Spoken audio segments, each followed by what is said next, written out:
Chapter 27. Riffraff.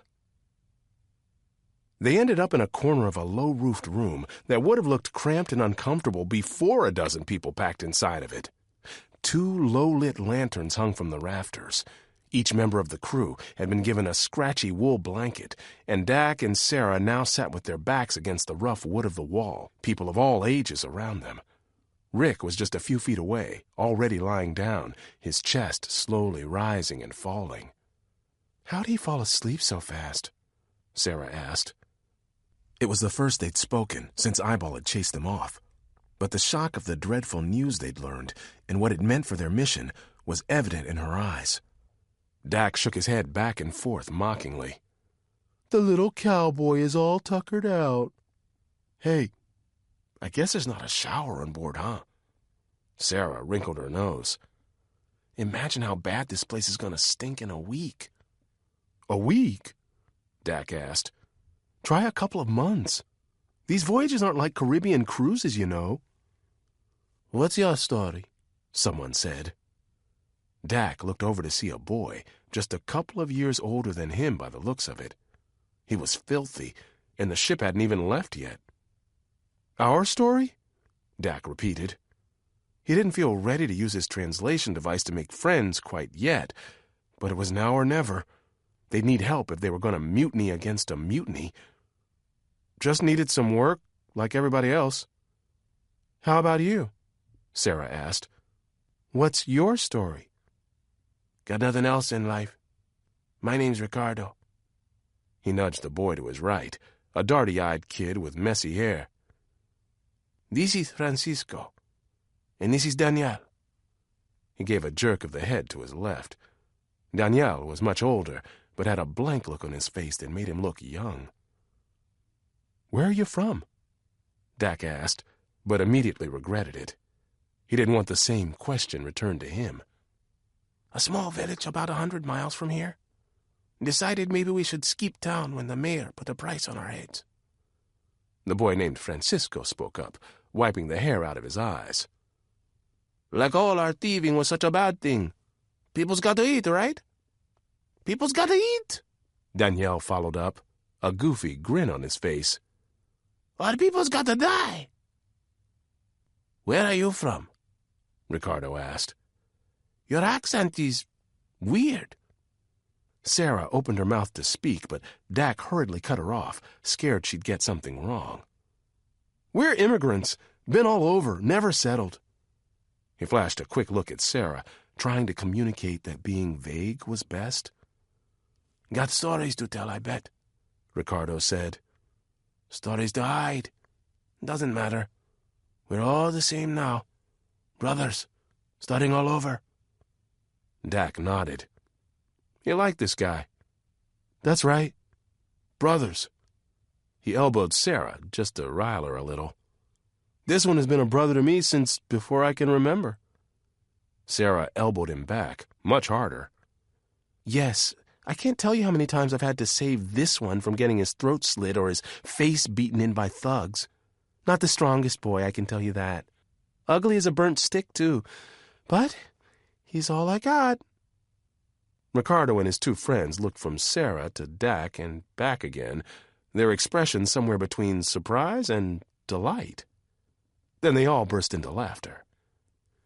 "It's gonna be a long voyage," Ricardo said when the chuckles died down. "It'll be good to have friends, especially if this rumor about a mutiny is true." Dak's smile vanished at that. Reality struck home. "Hey, what do you think about all the people lumped with us? Any chance, that they could be involved with the plot?" Ricardo scoffed and smacked his friend Francisco in the head, ruffling the boy's mop of hair. "People like us? This riffraff? No way. We're the dried scum on the bottom of the bucket." Dak took a second and scanned the room, searching their company, barely revealed by the soft light of the lanterns. Shaggy hair, ratty clothes, dirty faces, rotten teeth.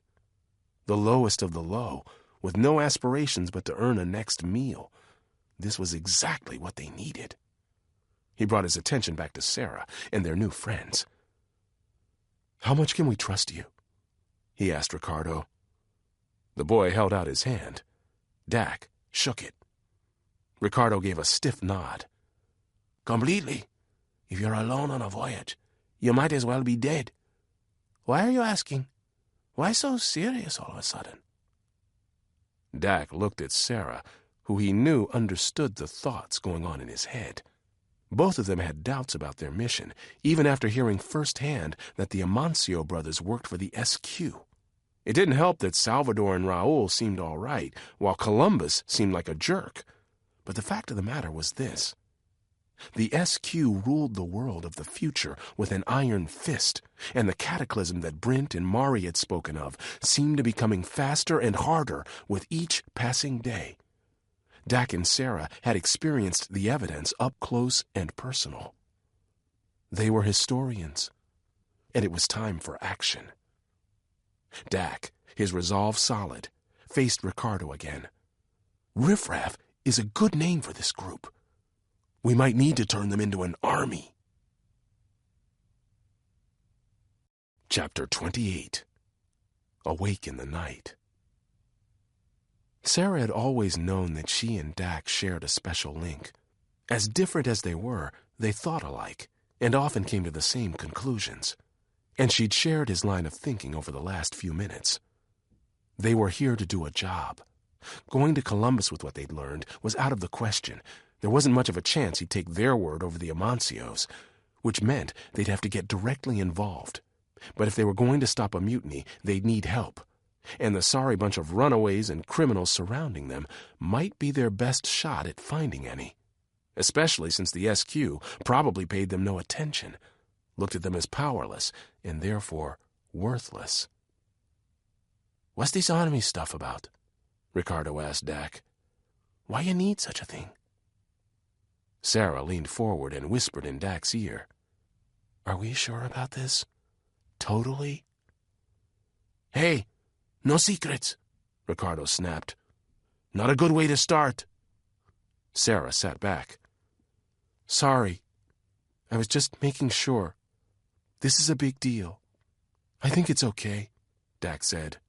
"We don't have much time. It's supposed to happen soon." "What's supposed to happen?" Francisco asked. Daniel, the older man who looked lost in a world of his own, suddenly laughed. "Sun'll go down, I bet? Then the moon'll come up." He laughed again, this time with a snort. "Oh, geez," Ricardo said, but his tone was more playful than annoyed or embarrassed. "Our friend is a lot smarter than he looks. Aren't you, Daniel?" 2 + 2 is 4, the man responded. 4 + 4 is 8. Take away the 4 times 2, and 0 is your mate. "Huh?" Dak asked. Sera liked the man. There was a twinkle in his eye that said he knew more than he was letting on, that maybe he didn't know how to socialize, and this was how he'd learned to make up for it. "Anyway," Ricardo said. "What were you getting at?" Sera decided it was time to go for it. If they were going to do something about fixing this break in history, they needed help, and they needed to get started. "You heard what the captain said," she began, "that there's rumor of a mutiny planned. Well, we actually already knew that, and we're here to stop it." "How could you possibly know about it?" Ricardo asked. "Did someone send you?" Sera hesitated. Telling the complete truth was not an option, but maybe she could avoid lying, too. "Exactly. We have friends in high places, and they sent us here, secretly. I know it'd be impossible to prove everything to you, but we know exactly who is plotting against the captain." "Who?" Francisco asked, his eyes alit with interest. "Would you rat brains shut up?" someone yelled from across the room. "Sorry," Sera answered. Everyone in the group scooted closer together and leaned in. Sera couldn't help noticing Ricardo smelled of fish as Dak started whispering even more quietly. "It's the Amancio brothers. I know. Hard to believe since they've obviously earned the captain's trust. But it makes sense if you think about it. Pulling off a mutiny isn't easy, so you need someone high up to be in charge of it. Otherwise, it'd be difficult to make the rest of the crew follow the new leaders once it's done." "Do you know what they're planning?" Ricardo asked. "From what I've read—" Dak stopped, and Sera knew he'd been about to say something about what he'd learned in history books. Fortunately, he'd caught himself. "We were told that 3 days after we launch out to sea, the two brothers are going to take the captain in the middle of the night, gag him, bind him, and throw him overboard. The next morning, they're going to blame the disappearance on 2 other officers, men who are fiercely loyal to Columbus, then throw them off the ship before anyone really knows what's going on. Just like that, we have new leaders, and the voyage keeps on trucking." Sera winced at that last word. She might not be a history buff like her best friend, but she was pretty certain they didn't have trucks in the 15th century. "Wow," Ricardo said. "Serious? That's all supposed to go down 3 nights from now?" "Yup. And how do you know all these again?" Sera answered. "We have very good sources and powerful bosses." She hoped that it was enough. "Who do you guys work for?" Francisco asked. "Come on, you can tell us." Sera looked at Dak, eyebrows raised. "Let's just say we're looking out for the interests of Queen Isabella," he said. "She believes in Columbus, and we believe in her." Ricardo grinned. "And you believe she'll come through with a handsome reward for your loyalty, I bet." "Then you'll help us?" Sera asked. "Oh, we'll help you. Won't we, boys?" Francisco nodded, shaking his mop of hair again, and Danielle laughed, which from him evidently meant yes. "Good," Sera said. "Let's get some sleep. Tomorrow we can scout around, learn some things, maybe even get some evidence. Then tomorrow night we'll see if we can rally the rest of the people down here." "Sounds good," Dak said, and the others all nodded. Sera wrapped her blanket around her shoulders and lay down, squirming and twisting until she found the least uncomfortable position that she could manage. She still had the infinity ring tucked away in the satchel, which she kept strapped around her body and cradled to her stomach.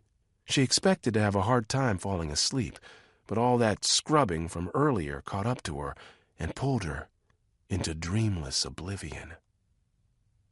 The world was dark when she was jerked awake. A rough, calloused hand gripped tightly over her mouth. Someone had her arms pinned to the hard floor below her. She struggled, tried to free herself, tried to scream, but it was all pointless. All she could hear was her own muted whine. Then a voice whispered in her ear, the breath hot. "Shut your trap, or I'll slit your friend's throat. Now!" Sera stopped, went completely still. She couldn't see a thing. "That's a good lad. Now you're coming with me, nice and easy. If you scream when I let go, it won't be pretty." The hand left her mouth. Then she was pulled up and onto her feet. Someone stood behind her, keeping her hands clasped painfully in the small of her back. She heard the smack of stone against stone, saw a spark, and then a lantern lit up, its flame small, but casting enough light for her to see a man standing just a couple of feet away, regarding her coldly. With one eye. Chapter 29. The Brig. "Looks like we have some talkers in our midst," Eyeball said. "Talking about things that ain't none of their business. And spying!" Dak and Rick were right next to Sera, held by 2 more of Eyeball's thugs. She couldn't even move enough to turn and get a good look at them. A few people had awakened on the floor around them, including Ricardo. She eyed him, trying to warn him to keep quiet. The thought crossed her mind that maybe he had betrayed her and Dak somehow, but the look on his face was genuine shock, with some fear thrown in. "Nothing to say for yourself, eh?" Eyeball asked with a sneer. "At least you've got some gumption, I'll give you that. Take these brats to the brig and make sure they don't get no breakfast." Sera concentrated on not crying as the burly men dragged her away. She didn't think it possible, But they went even deeper into the ship, to a dank, smelly pit that had several small cells along its length, each outfitted with bars and chains. All of them were empty, which didn't surprise Sera considering they had just left the dock. They had the honor of being the first criminals of the voyage. Eyeball opened up one of the cells, and the men literally tossed Dak, Sera, and Rick into it. Sera landed with a thump, smacking her head against the wall. She cried out, the first sound she'd made since being taken. Dak grunted, then rolled up into a ball, moaning with pain. Rick lay on his stomach, his head nestled in his arms as if he were asleep. There was a rattle of chains, then the click of a lock. Sera looked back to see Eyeball staring down at her through the bars of their new prison. "Tisk, tisk, tisk," he chided them. "I should have known you three wastrels were up to something when you came begging to get aboard at the last minute. And sneaking around like that. The only reason I don't throw you on the docks right now is because I want you in me sight, answering me questions when the time's right for asking. I hope you three enjoy discomfort and pain." He turned and left, hanging his lantern from a hook before disappearing up the rickety ladder with his 3 goons. Sera crawled over to Rick, who hadn't moved yet. Dak's moans at least told her that he was alive. "Are you okay?" she asked, gently shaking Rick's shoulder. He rolled over onto his back. Sera gasped when she saw the hideous swelling of his right eye, the puffy skin already turning purple. "One of his thugs punched me on the way down here," the older boy said in a strained voice. "For no reason. I wasn't resisting." Even though they'd all been mistreated, his almost childlike explanation just about broke her heart. Dak groaned again, wincing from some unseen ache. "I thought I liked that stupid Cyclops." "I wonder what happened," Sera said. She showed Rick how to tilt his head to maximize the blood flow for his aches, then moved to sit against the damp wood of the wall. "I knew we should have been more careful in there. Someone obviously heard us and tattled." Dak's face was all scrunched up in pain or anger, or both. "This would make more sense if we were plotting against the captain, but we were talking about saving him. I guess the Amancio brothers have allies everywhere." "We should have been more careful," Sera repeated in a deadened whisper. "I'll say," Rick replied. "I rest my eyes for 1 minute, and you two go and botch the whole mission." He gingerly prodded his swollen temple. "I guess there's nothing for it but to use the ring to get out of here, then warp back in, assuming you haven't mislaid it." "No, I haven't mislaid it," Sera said bitterly. She pulled the infinity ring out of the satchel, happy that she'd kept it on her while sleeping, and that Eyeball clearly hadn't expected it to hold anything of value. "But we can't just hop around with it. It's out of the question." "What are you talking about?" asked Dak. "That's our ace in the hole." "Do you want to do the calculations? Look, this thing doesn't just move us around in time. It lets us travel through space, too. Every time we use it, I have to input global coordinates, while compensating for the rotation of the Earth's orbit around the sun." "So you're saying you can't figure it out?" said Rick. "I'm saying that there's no way I can transport us back onto a moving ship. So unless you want to end up in the Atlantic Ocean circa August 1492, we need another plan." "We need to break out," Dak said, as if he'd just announced he needed to use the bathroom. "That's it." "No problem, right?" Sera said. "Just break on out." "Okay, go ahead and do it." Dak frowned at her. "Don't be a smart aleck.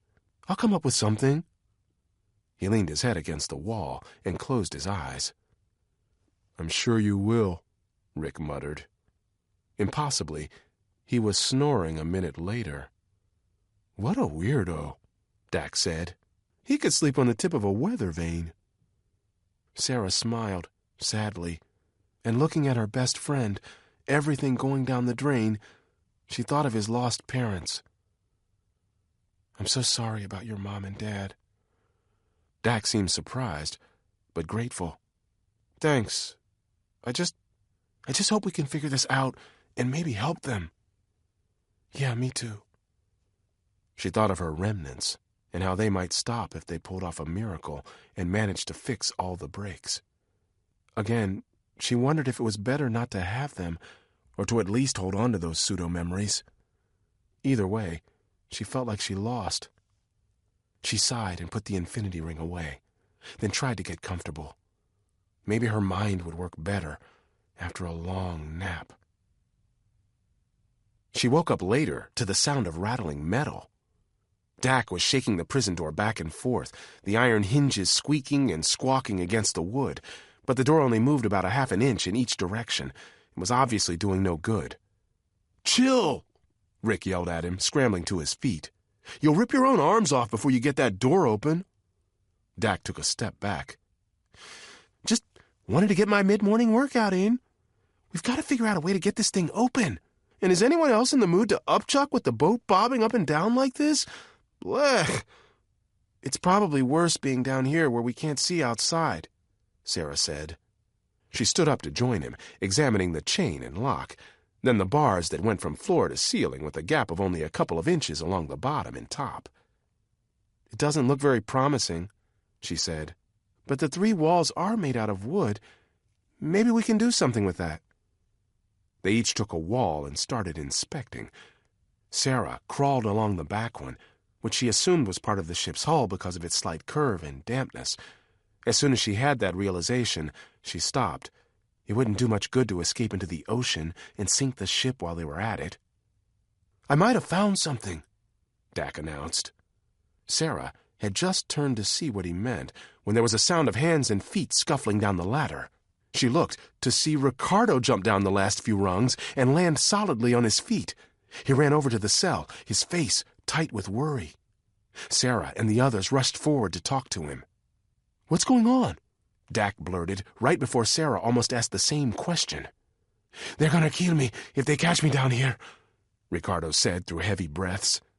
"But I needed to tell you something. We found a kid who ratted you guys out and made him spill everything. He said that when the Amancio brothers were told about you—" He stopped, and his face grew pale. "What?" Sera pushed. Ricardo swallowed. "They ordered you be killed tomorrow morning." Chapter 30. Bread and Water. "Dead by morning. Just in time to get rid of us before their big mutiny," Rick said. Dak knew that he should be terrified, that he should go curl up in a corner and bawl his eyes out, but the immediate threat did something else to him. It made him realize he couldn't waste one more second feeling sorry for himself, or it'd be over for everyone. "What are we going to do?" Sera asked. She looked at him, and her eyes were hard. She knew the stakes. Dak tried to clamp down on his panic. "Okay, Ricardo, get out of here before they catch you. Sneak around and see if you can find us some weapons. Anything we can use to stop this from happening. Hide them where you can get to them later. Then you need to talk to every person you can trust, anyone loyal to Columbus. You'll have to use your judgment. Don't give out too many specifics just in case. But we need to act tonight, as soon as the crew is asleep. Have people ready." "At least now you know we were telling the truth," Sera said to Ricardo. "The Amancio brothers obviously want to silence us." The boy nodded. "I'll do what I can up there. But what about you guys?" Dak grinned. No one else knew about the discovery he'd made right before Ricardo had dropped in on them. "Don't worry. We'll be there to help." "Now go!" Sera yelled. Ricardo ran to the ladder and shot up the rungs. "That's it?" Sera asked. "For the love of mincemeat, that's your grand escape plan? You got something better?" Dak pulled on the board again, felt it give an inch or so. It ran along the bottom of the wall between their cell and the one next to it, and if they could pull it all the way free, he thought maybe they'd be able to get another board loose too, just enough to crawl into the next cell, which was unlocked. "No, I don't," Sera responded as she gave the wood her own tug. "But this thing seems pretty solid, loose or not." "Let me try," Rick said, already gently pushing Sera aside. "You kids don't have fully developed muscles yet." Dak felt he had to say something back to preserve his dignity. "Well, you don't have a fully developed brain, so I guess we're even." "Good one," Rick said blankly. "Yeah, good one," Sera added. Dak smiled as if he'd meant for his comeback to be lame. All right, tough guy. Show us how manly you are and pull that thing free. Rick tugged and tugged, but the board didn't move any more than it had for the others. Dak almost felt elated until he realized this was their only chance of escaping certain death. He sighed. We'll just have to keep working at it. Take turns so our fingers don't fall off. Looks like we have all day, Sera said. Rick kept yanking on the stupid board. 3 hours later, the piece of wood had come loose another inch. It had started to make an ugly, screeching sound with every pull, and Dak's head was aching from the noise. They shifted turns about every 10 minutes, but it was starting to seem hopeless. At one point while Dak was working on it, he heard the sound of someone coming down the ladder, and he had to jump away from the wall in a hurry. It was Eyeball, carrying a loaf of bread and a small pail of water. 2 guards were with him, looking utterly bored out of their minds. Here you go, you louses, Eyeball said.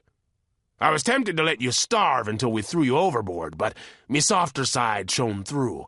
I'm a beacon of light, I know. One of the guards keyed open the lock and pulled the chains loose. Eyeball stepped forward and threw the bread inside. Rick caught it. Then the man set the small bucket of water on the floor. Dak tensed, seriously considering hurling himself at Eyeball, but the armed guards made him think twice. Eat, the man said. Nothing more tasty in this world than bread and water. Don't you fret now. We'll be enjoying a nice rabbit stew in the captain's hall.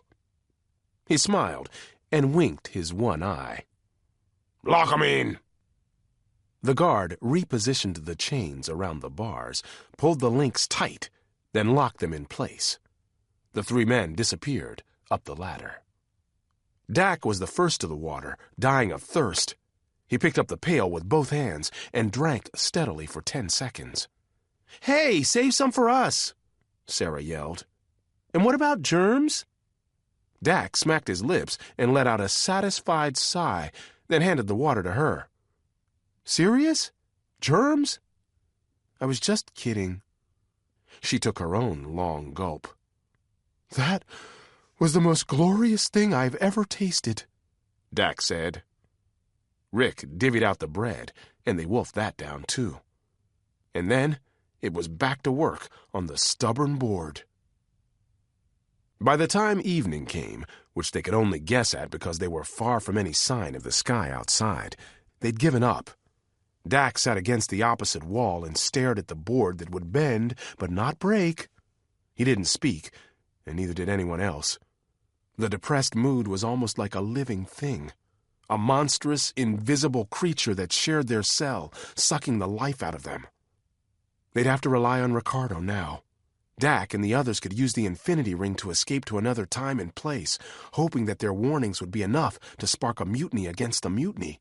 Rick had figured out where they needed to go next. Sera had programmed the ring for a quick exit, but Dak hated that idea, hated it. He didn't even want to know where they were going next. They'd come here to do a job, trusted by the historians, and if they failed... What if we go back to before we boarded the ship? Could we stop our past selves from getting on board? He asked it without any enthusiasm. It's way too dangerous, Sera replied. Interact with our past selves? Have 2 infinity rings coexist in the same place? Time and reality are too fragile. It's probably why the breaks have done what they've done in the first place. Well, thanks for the encouragement, Dak muttered. It's not my fault how the fabric of reality works. Sera shrugged her shoulders. They lapsed into a lonely silence. At some point, Dak fell asleep. He didn't know how much time had passed when he was awakened by the sound of chains. Groggy, he rubbed his eyes and saw that Eyeball was standing there. The man had already opened the lock and was working to remove the chains from the prison door. Dak jumped to his feet, suddenly more awake than he'd ever been. This was it. They'd come for them. He turned to Sera, who was pressed against the far wall, eyes wide open. Hey, he said, get the ring out. We need to... But then he stopped. Eyeball was alone. and there were 3 of them. They could take this guy easily. But Eyeball's next words put a stop to Dak's scheming. Need to travel back to the future, eh? Or maybe farther into the past? He finally got the chains loose and opened up the door, its hinges creaking. Poppycock! You didn't think Gloria would let you on this blasted chunk of wood without making sure you had a friend aboard, did you? Come on now. It's time to save this ship. Chapter 31. Window to the Soul. Don't sit there like a wart on a witch's nose, Eyeball said. Come on! But, Sera stammered. How? Why? She didn't even know where to begin. The man laughed. Oh, wash my boots, kid. I've been putting on an act 'cause you never know what side the guards are on. Gloria and I were even careful back in town. SQ's been crawling like lice all over the docks for weeks, but she sent word ahead while you lot took the scenic route. Besides, I'd have hoped you'd seen my crystal-clear heart through the beauty of my glorious eye. Now come on. I've learned enough myself to know we gots to stop this mutiny. Dak looked like his jaw muscles had been removed. Dak? She asked, nudging him with an elbow. He finally snapped out of it. I'd kind of given up, but then you came along by yourself, and I was hoping we could beat the tar out of you, and now you're letting us out. I'm a confused boy. But then a huge grin lit up his face. Let's do this thing. Beat the tar out of me, huh? What a dumb kid. Finally, someone said something that makes sense, Rick said as he walked out the open door. Sera followed, butterflies swarming in her gut. This was it. They were finally at crunch time, and she couldn't pretend it wasn't scary. Once they were all outside of the cell, Eyeball gathered them round and spoke in a low voice. I noticed that smelly boy Ricardo sneak down here this morning, so I approached him. Oi, does that bloke stink like fish or what? And told him I was on your side. He didn't believe me. I thought his rank little heart might explode on me, until I showed him some weapons I've hoarded over the last couple of voyages. By hoarded, I mean stole. Anyway, he's done a fine job of gathering your riffraff army, as he calls it. Did I mention that boy smells? Yes, Sera said. You did. Never noticed it myself. Then there must be something clogging that little nose of yours. Try picking it more often. Works for me. Ew, was all Sera could get out. Eyeball got serious. We don't have much time. Since word's gotten out about their plan, the brothers are planning to strike at midnight. I've got me own spies about, you know. How do we know you're on our side? Rick asked. Eyeball looked hurt. Why in the blazes would I be letting you out if I weren't? I'm doing it mainly for the love I have for Gloria, I tell you. She doesn't know it quite yet, mind your smarts. But me heart's been hers ever since I first laid me eye upon the glorious vision of her clubbering a cow with that club of hers. Ah, what a woman. He touched a hand to his heart. We figured it best to hide our little cahoots, wanting to be safe and all. But I've been working with her some months now, and so here I am, at your service. One eye or none. I'm the best you got. Sera found herself trusting the man. Why would he let them go now if he wasn't on their side? Dak and Rick seemed to agree with her by the looks on their faces. So, what are we going to do? Dak asked. Should we just smash into the Amancio's room? Throw them overboard? Stop this thing before it even gets started? Don't be as stupid as you look, Eyeball spat. Do that, and we'll be the ones accused of a mutiny. No, sir. We need to lie low until those turncoat brothers make their move against the captain. Then we come in and save the day. Every slimy-haired runt on this ship will know we're the heroes then. Sera couldn't hide her worry. That's the plan? What if the guards come down and see that we're gone? What if the Amancios do something bad to Columbus before we can save him? Slit his throat or poison him? What if the moon cracks open and drops lamb chops on us? Eyeball growled. What if me legs fall off and start dancing? We'll do our best, lad. Or should I say, lassie? Sera's face colored. Brute force just doesn't seem like the most thought-out plan is all. Rick shrugged. Sometimes you just need to go for it. Eyeball huffed. Are we really gonna stand here like brain-dead flamingos and talk it over? Like I said, Dak interjected, let's do this thing. I can barely stand it. If we're not going to do what the historian sent us back to do, what's the point of being here? It's time to act, Sera.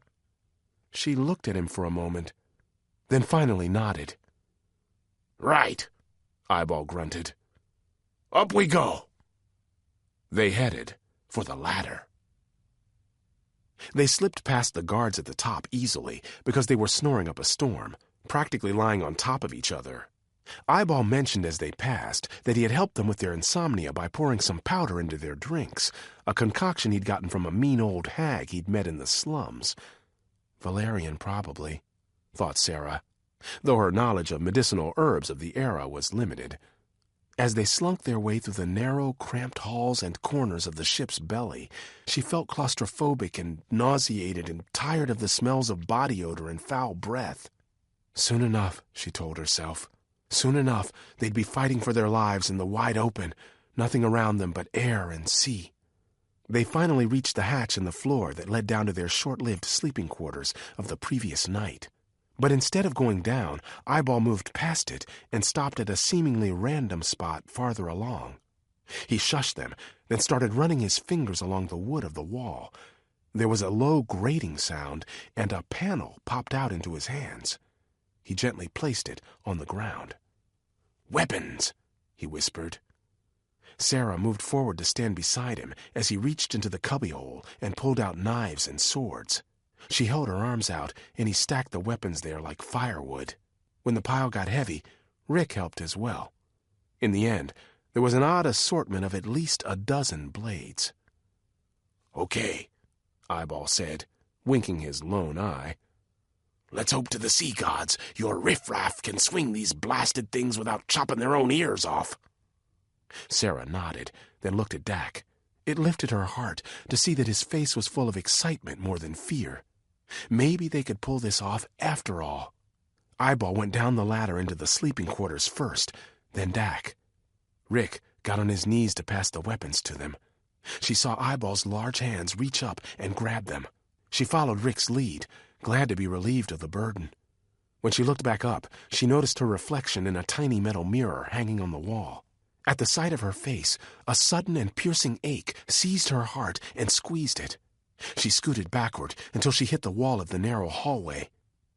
A deep, black sadness filled her, a feeling she recognized all too well. She was having a remnant.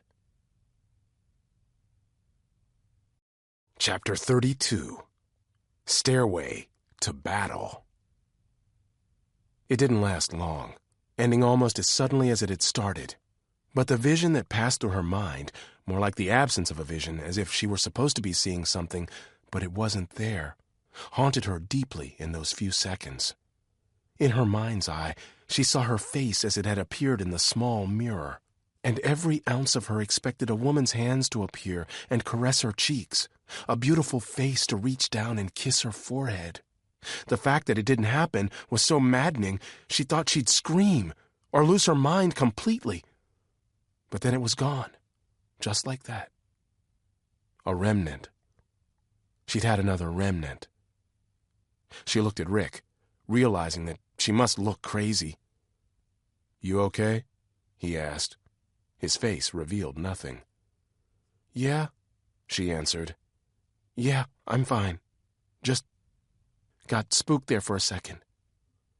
Dak called out from below. "You guys coming down or what?"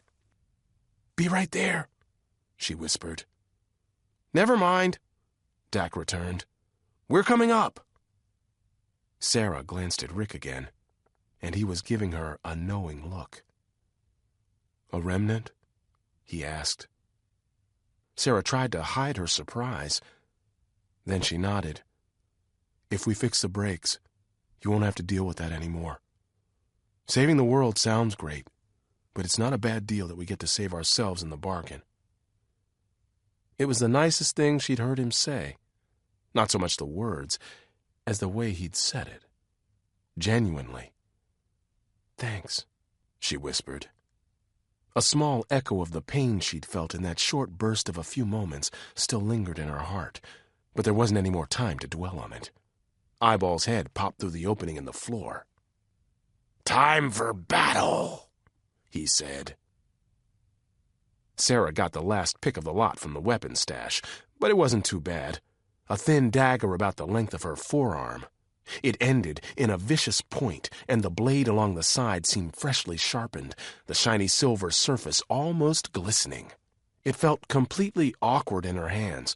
She took a few practice jabs and almost stabbed the only eye their new leader had left. "Watch it, girl," he barked. "Oops. Now I guess they all know." Most of the riffraff army had climbed out of the sleeping quarters, crowding the small hallway. Ricardo was nearby. "You're a girl?" he asked. "For real?" "For real," Sera said with a shrug of her shoulders. "But I can fight just like the rest of you." "Never said you couldn't," he responded with a smile. Sera felt the briefest disappointment that she'd probably never see the older boy again. She might have ended up liking him a lot, if only he weren't stinky and could travel through time. "All right, this is how it's gonna happen," Eyeball said to the group. "We'll go wait right below the decks. The little pipsqueak, Dak, and I will climb up and watch for a signal that the Amancio brothers' plan is in motion. Then we'll all move in and rescue Captain Columbus. Easy as throwing dice." Sera felt like she had to question things one last time. "That's really it? Our only plan is to fight our way through a bunch of grown men, brandishing weapons we can hardly hold, much less use?" "Yep," Eyeball responded with a grunt. "Okay, sounds good to me." She gave him a smile. A sudden confidence had filled her, though she had no idea where it came from. From the remnant? A feeling that someone loved her and believed in her, even if it was someone she'd never met? Maybe. Either way, she'd take it. "Then follow me," Eyeball said. He set off down the cramped hallway, and the riffraff army went with him. Sera could smell the salty air as they got closer, could feel the coolness of it. She didn't care anymore if they had to fight with men twice her size. At least she'd be able to pull clean, crisp air into her lungs. Eyeball stopped them at the foot of a steep, almost vertical wooden staircase that led up to the decks, then lined them up against the wall. Sera could see the stars through the hole at the top, and she felt a rush of excitement. Dak was beside her, holding a curved sword that looked like it could chop heads off with ease. "It's called a scimitar," he said. "Or it will be eventually, but they haven't actually coined the term yet. It originated in the Middle East where—" "Not now," Sera said. "Not now." "Okay." But his gaze didn't drop from her eyes, and a lot was said between them in the next couple of seconds without a word being spoken. That they were best friends, that they'd been through a lot and were about to go through their worst. But they were together, and that made everything all right. They could do this. Eyeball had climbed up the stairs until his head disappeared past the threshold. After looking in all directions, he crouched back down and called for Dak to come with him. "Good luck," Sera said. "Same to you. Remember, as soon as we know Columbus is safe, we need to get out of here. You be ready with that ring." "I will. It'll all be over soon." Dak grinned. "Until we move on to the second break and have to start all over." "Right." "Boy!" Eyeball roared, as much as he could while whispering. Somehow he managed it. "Get up here!"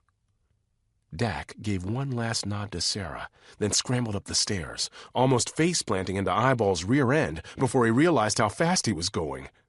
The two of them slipped into the night air and out of sight. A hush fell over everything. Sera closed her eyes and enjoyed the clean feel of breathing the ocean air. She'd often heard people talk about the calm before the storm, and she finally knew what they'd meant. At any second, their world was going to explode into action. Things began to happen. There was a distant shout, the words impossible to make out. Then another, and another. A scuffling sound, then a bunch of voices at once, arguing. The ring of metal against metal. The quick bang of an explosion. Someone had fired a musket. Sera had to restrain herself from sprinting up the stairs before their signal. Suddenly, the booming voice of Eyeball filled the air, turning her heart into a rattling alarm clock in her chest.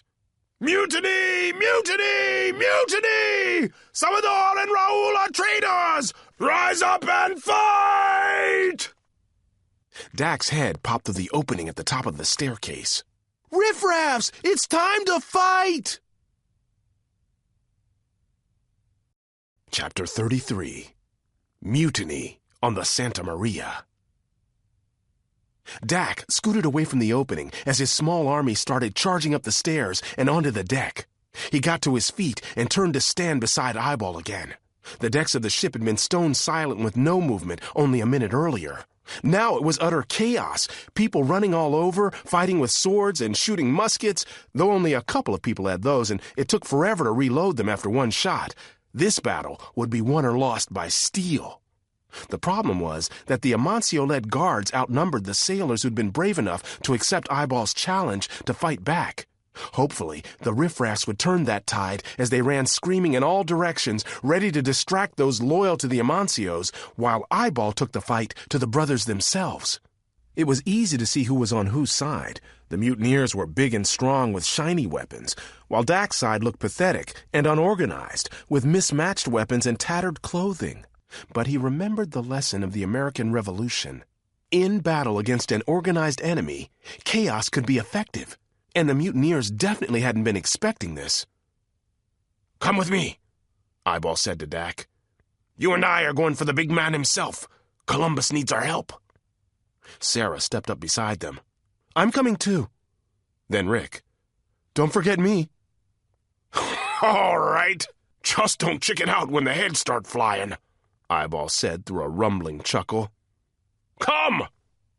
Dak and the others followed as Eyeball ran forward, his stocky legs pumping as he jumped over ropes and buckets to charge toward the upper deck where the Amancio brothers were trying to break into the captain's quarters.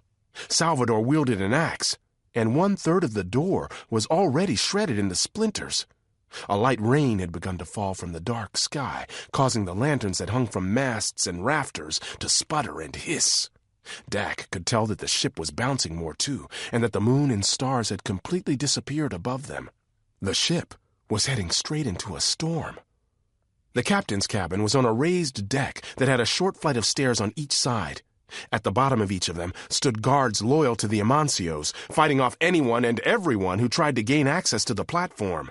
Raul had just fired his musket at someone and was busily reloading, shoving a long metal rod down the barrel. No matter what happens, Eyeball said as they approached, at least the world will know that those turncoat Amancios did in fact mutiny. Even if they win over this blasted ship, they've lost in the long run. Their heads will be on pikes if they ever dare go back to Spain. It hit Dak that they'd already made a difference by being there. They'd revealed the plot, and that alone could change how history evolved in the coming decades. But they couldn't leave anything to chance. They had to make sure the SQ didn't reach the New World. They had to. The 4 of them rounded a large mast, and the platform of the captain's quarters loomed above them. Dak looked up to see that Raul had finished his preparation of the musket and was now aiming it directly at Eyeball. "Watch out!" Dak shouted as he leapt to his left and knocked the man onto the deck, just as the short jolt of the gun's explosion ripped through the air. Dak heard the iron ball smash into the wood of the mast behind them. "You'll all die for this!" Raul yelled. "All of you!" Dak checked that Sera and Rick had found cover. He scampered to his feet and helped Eyeball get up as well. "Thanks, lad," the man said. His lone eye gleamed with rage. "I'll fight to the death for you. Let's get those no-good brothers!" Dak nodded, a fire burning inside him, a courage he'd never felt before in his life. "1 each, right?" "Aye, 1 each. You go left, I'll go right. Dak wasted no more time talking about it. He turned and ran for the steps on the left side. A couple of riffraff had ganged up on the guards at the bottom, swords ringing as they struck one another, the sailors slowly losing their ground. Sera and Rick joined Dak, and they slipped past the fight and bounded up the stairs. Salvador was just pulling his axe back for another blow in the door when it suddenly burst open, shreds of wood flying everywhere, and Christopher Columbus came charging out with a sword. Eyeball was on the far side, by the other steps, trying to fight his way through a pair of guards. Raoul had been preparing his musket for firing again, but gave up, tossing it over the railing and pulling a knife from his belt. Dak went for him, screaming as he charged, raising his scimitar even though he had no real idea how to use the thing. Raoul stabbed at him when he approached, but Dak swung his weapon downward, smacking the blade. It flew out of the man's grip and clanged against the hard wood of the deck. Dak felt a rush of pride, but Raoul immediately came in with his other hand, squeezed into a fist, and punched Dak in the cheek. Pain exploded through his head, completely stunning him. Lights flashed before his eyes. He dropped his weapon and started falling, but someone caught him, pulled him back onto his feet. It was Sera. He knew it, even though he couldn't see her. Her arms were hooked under his, supporting him until he got his wits back. Rick had tackled Raoul in the meantime, but the man pushed him off as Dak looked on. Rick smacked against the railing and let out a small cry. Dak put his weight back on his feet, and Sera let go, stepping forward to stand beside him. Together, they took in what was going on all around them. To their left, Christopher Columbus was battling with Salvador, the steel of his blade clanging against the man's axe. Ahead of them, Eyeball had just clobbered a guard and was now charging forward to help the captain. To the right, below the deck on which they stood, Ricardo and his two friends were fighting a couple of guards, and they even seemed to be winning. Battles raged everywhere, and the riffraff army was helping the sailors turn the tide against those loyal to the Amancios. We just might win, Dak thought. Lightning suddenly lit up the sky, its thunder booming almost immediately. The clouds opened up, and rain fell in torrents. The ship rocked as if a big wave had just crashed into its side. Dak bumped into Sera, and they both stumbled across the deck until they slammed into the wall of the cabin. Dak was able to right himself, but Sera fell to the floor, right at the feet of Columbus, who appeared to be gaining the upper hand against Salvador, thanks to Eyeball, who'd attacked from the other side. Dak was just about to reach down and help Sera when he heard a man shouting at the top of his lungs, the scream of a madman. Dak looked up to see Raoul charging at him, his eyes filled with insane rage. Before he could react, the man tackled him, wrapping his arms around Dak's torso and throwing him to the ground. They hit the stairs and tumbled down, rolling over each other until they hit the bottom. Dak felt like every inch of his body had just been punched at once, and his head spun with dizziness. Raoul's screams didn't stop. He gripped Dak even tighter and lifted him up, struggling to his feet as he held the boy in his arms. Dak squirmed and kicked, tried to free himself, but the man was too strong. "I don't care what else happens," the Amancio brothers shouted over the rain and thunder and sounds of battle. "But you will die tonight!" Then, with another shriek of lunacy, the man ran forward to the railing of the ship and threw Dak over the side. Screams now erupting from his own throat, Dak plummeted into the dark depths of the stormy sea. Chapter 34. Breathless. The ocean swallowed him. It was cold, like a living creature of ice that bit every part of his body at once. He was dizzy and hurt and disoriented. Everything was dark and freezing, and he couldn't tell what was up or down.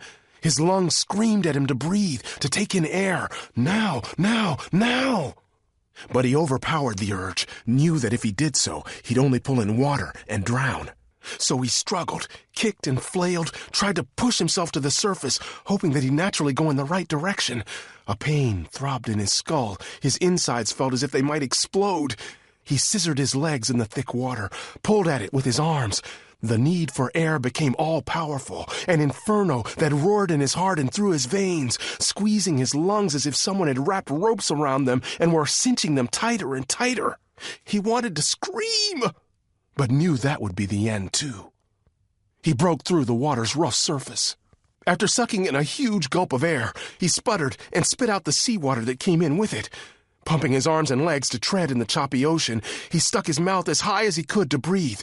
Lightning still ripped white, jagged streaks in the sky above, and the rain lashed at his face. His body felt like it was stuck on a slow-motion trampoline that just wouldn't stop. The sea moving him up and then down again, up and then down again. And the cold, he was already losing feeling in his hands and feet. He twisted around to see that the ship was about 100 feet away, its lantern's glow eerie in the midst of the storm.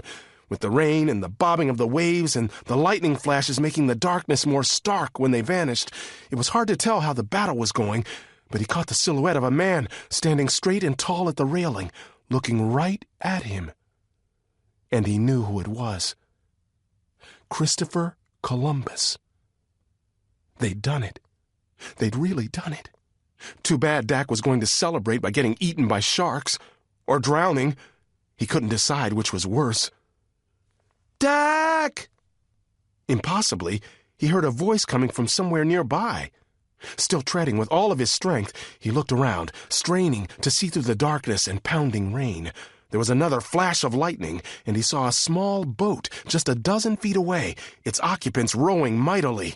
Sera, Rick, Eyeball, his namesake body part seeming to glow as it stared him down. Pure elation filled Dak from top to bottom. He waved a hand into the wet air. "I'm here! Right here!" "We know, you idiot!" Eyeball roared with a laugh. Sera leaned forward to be heard over the storm. "We did it! Salvador is dead, and his brother was thrown overboard right after you. Columbus is in charge, and the battle's over." Dak's heart leapt at the news, and it had never felt so good to see his... Someone grabbed him from behind, gripping an arm around his neck like a vice. Dak gasped, beat at the thick muscles of the forearm that had begun squeezing the life out of him. "Dak!" Sera yelled. "Dak!" She was helpless on the boat, could do nothing but shout his name. "I told you," a man whispered into his ear. "I said you'd die, and now you will. You and me both." Raoul. Dak could barely breathe. He kicked his legs below him, trying to hit the man in the knee. He pulled and swatted at his arm, but nothing worked. He was choking, and once again his lungs begged for air. "Down we go," Raoul said. Then he pulled Dak under the water, just as Sera yelled his name again. Cold water. Blackness. Pain in his neck. His head. Pain all over. No air, his chest screaming for it. The sheer desperation of it all shot a burst of adrenaline surging through his body, and he went ballistic, punching and squirming like a rabid animal until he somehow got free. His head broke the surface again, and he sucked in a breath, but he knew the madman would be on him again in seconds. "Sera!" he yelled hoarsely. "Use the infinity ring! Take us out of here, now!" They were close, but not close enough to help. Sera's face was a mask of fear as she leaned over the edge of the boat, reaching helplessly for him. Dak felt movement behind him, a hand sliding up his back, reaching for his neck. "Sera!"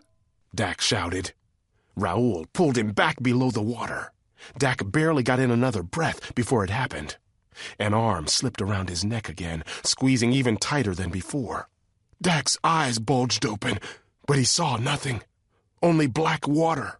His mouth opened up, and the cold liquid rushed in. He spit it out. He gripped the man's arm with both hands, but knew it was pointless now. He kicked out with his legs, because he had nothing else. Lights began to dance before his eyes. Numbness filled his chest, replacing the pain. His throat was doing funny things as he fought the urge to suck in a breath of pure salt water, which would fill his lungs and kill him. In that moment, death waiting to take hold, he thought of his parents. He closed his eyes, and in his mind, he saw that goofy look on his dad's face when he'd unveiled a new invention. He saw the sweetness in his mom's eyes after she'd kissed him on the forehead before saying goodnight. He saw that last glimpse of them he'd had before they'd been sucked into the wormhole, vanishing into time itself. He saw them and almost felt their presence. He decided it was time to quit fighting. He was floating now. He sensed people grabbing at his shirt, pulling on it, but it was too late. Death began to drag him down. The last thing he saw was a whirlpool of lights. Chapter 35. Changes. Brent sat brooding in the tiny office of the historian's fallback shelter, staring at an old class photo hanging on the wall. He was still depressed, but he felt he had good reason to be. They'd lost their headquarters. There was no salvaging it once the SQ had descended upon them. They'd barely survived the attack, and not without some heavy losses. The men and women that had gotten away were now regrouping here at their hideaway across town. Thank goodness they always planned for the worst. At least Dak, Sera, and Rick had gotten away safely, and with the Infinity Ring. Not only did it mean they had hope of Aristotle's grand plan finding success, but the time-travel device itself was far away from the reaches of their enemy, at least in the present day. Mari came in, a raised bruise forming on her cheek. "You okay?" she asked. "Well enough." Brent looked back at the photo, not sure why it had him so mesmerized. He'd glanced at that thing 1,000,000 times before. "How about you?" "I'm fine. Why are you staring at the wall like that?" "Huh?" His gaze moved to her. "Oh, sorry, just—" An odd feeling came over him. Pleasant but unexpected. Indescribable. He stood up and walked over to where the photo hung and took it off the nail, held it up to inspect it. Columbus High School, top of his class. It had been 25 years. Hard to believe. "Did you know my school was named after Christopher Columbus?" he asked Mari. "Of course. Who else would it be named after?" Brent shrugged. "I don't know. I guess I'm just having good memories of my time there. Forget it." He put the photo back in its place, straightened it. Then he turned to face his longtime partner. "What do you think? About today?" "I think we had some lucky breaks. And we survived to fight another day." "Always finding the positive, aren't you?" Brent asked. "Well, who knows? Maybe for once, time's on our side." Chapter 36. Time Out. Sera had saved her best friend from drowning. He so owed her. She sat on the edge of an old wooden pallet in the middle of a dark and dusty place that looked like a warehouse of some sort. It's where she'd appeared after pulling Dak out of the ocean and warping herself, Dak, and Rick away from the storm. They lay next to her, all three of them, sopping wet. She shivered from the cold and looked around. Streams of light broke through slats and holes in the ceiling, the glowing beams full of dancing motes. The place was dank and smelled of old wine. Barrels and caskets and boxes littered countless rickety shelves. "Where are we?" Dak began to whisper. But then he cut off and scrambled to his feet. He sprinted across the dirty floor of the warehouse before Sera could ask him what he was doing. She grabbed Rick's hand and pulled him up. Then they both ran after Dak. He'd come to a stop at the door to the place. A poster had been nailed to its surface with an artist's pencil drawing of a man and a woman standing side by side staring glumly at whomever might look back. Below their picture, a phrase was scrawled in big black letters, but in another language. Sera knew it must be French. Dak was frozen. Sera couldn't breathe. Rick glanced back and forth between them, confused. "Those are Dak's parents," Sera whispered. "What does it?" Dak began to ask. Rick's face had gone pale. He cleared his throat. Then he translated. "Wanted for crimes against the revolution."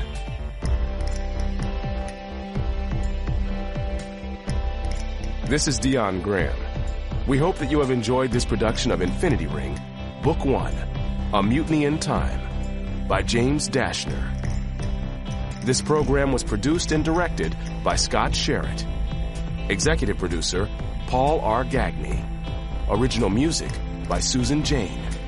Text and production copyright 2012 by Scholastic Inc. All rights reserved.